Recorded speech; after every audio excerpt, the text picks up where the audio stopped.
Barcelona beat Elche by 5 classical goals. It's just Barcelona telling the rest of La Liga that this is our season again. Because remember, they had won the last 2 previous La Liga titles. And should they go on again to win this one, it's going to be 3 times in a row. Pedri came to the party, Gavi came to the party, Raphinha, having had a poor World Cup season, came into the fold and got 2 beautiful goals. Adeyemi got a goal. Fermín López also got a brace for them. Elsewhere, Atletico Madrid did battle to a 2-2 draw with Villarreal. A match that, sincerely, I thought Atletico Madrid had done enough, to win. But on the day, Diego Simeone was not able to tactically outwit his Villarreal counterpart. And the most important thing is the fact that they do not lose at the Wanda Metropolitano. Because imagine if they had lost. But, the key takeaway from this match is the fact that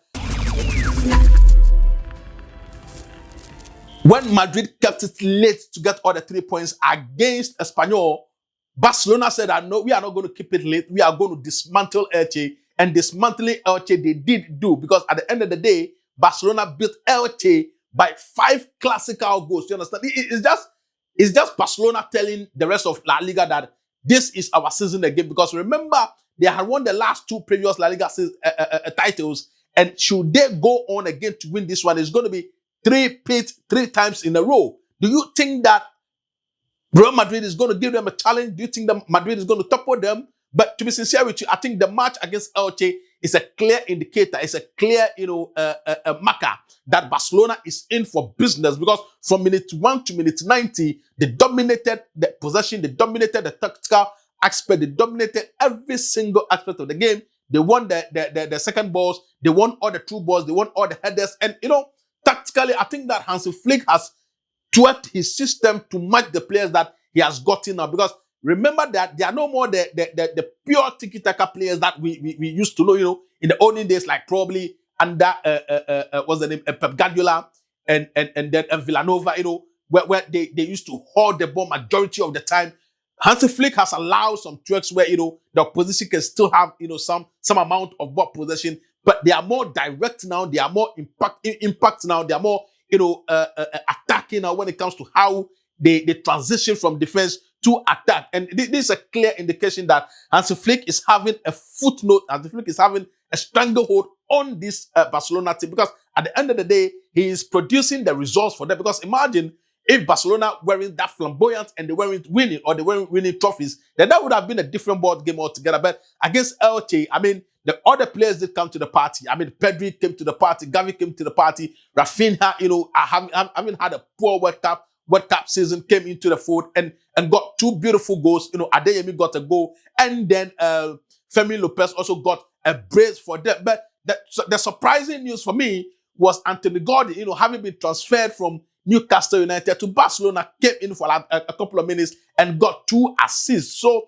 it's just from taking the baton from one Englishman to the other. Remember the last season, Barcelona had Marcus Rashford on loan, from Manchester United. Even though Hansi Flick was happy with his output, the entire Barcelona hierarchy was happy with his output. They just could not agree terms on the financial, demands of Manchester United. So they went in for Anthony Gordon, and justifiably so, he has justified the reason for which they laid almost 70 million pounds, to bring him from Newcastle United. And I can tell you for the fact that the Giros are still out there, you understand? Because people feel that he doesn't have that DNA, he doesn't have that Barcelona, intricacies in him to be successful at Camp Nou. But the fact that he was able to get 2 assists on his official debut for Barcelona is indicative of the fact that should he, avail himself, should he try to reinvent himself and then learn the Barcelona way, he's going to be successful. But one thing that we don't have to take away from this Barcelona side is the fact that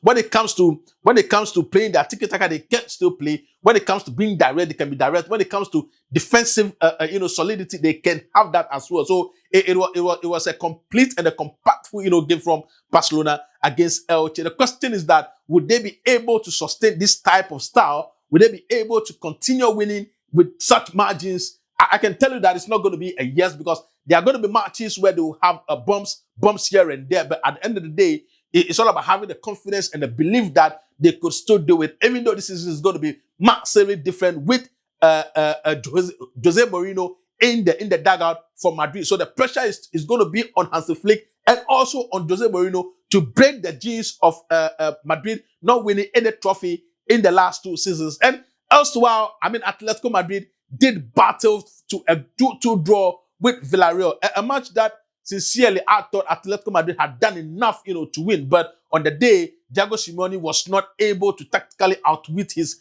Villarreal counterpart. And the most important thing is the fact that they do not lose at the Wanda Metropolitano, because imagine if they had lost. But the key takeaway from this match is the fact that Álvarez, who wants to go out or who wants to leave Atletico Madrid, was kept on the bench. And remember that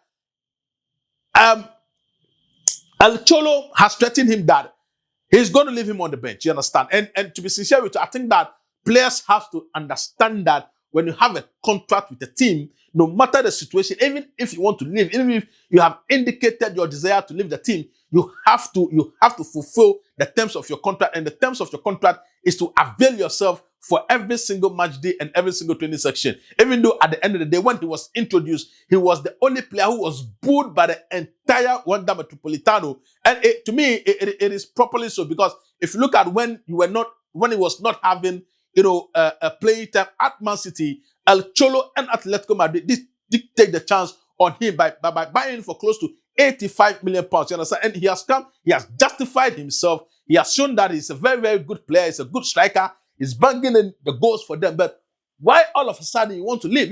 And even if you want to leave, be decorous about it. Have the respect that the team has had for you. You understand? If Atletico Madrid says that we are selling you for 130, 150 million pounds, that is between Atletico Madrid and Barcelona. So you don't have to, instigate ill discipline against your team, because remember, you have a contractual agreement to fulfill. And Atletico Madrid can decide to keep you on the bench or decide to keep you for the entirety of your contract duration. But at the end of the day, there should be civility in that aspect as well. If you want to move, we should come to terms. We should agree on the terms, but you don't have to disrespect the fans and then openly clamor for a change of scenery or a change of team. But at the end of the day, the most important thing is the fact that Atletico Madrid did not lose on the day where everybody thought that they had to win. So that is the update from the Spanish La Liga. Do you think that having been at Atletico Madrid for close to 15 years now, Cholo, Diego Simeone, can break the jinx of the duopoly of Real Madrid and Barcelona, or they are still going to be a third force when it comes to the titles in the Spanish La Liga? If you think that Atletico Madrid, Barcelona, or Real Madrid, which one of them do you think have the biggest chance of winning the Spanish La Liga? Put your comments in the comment section as we meet yet for another time again.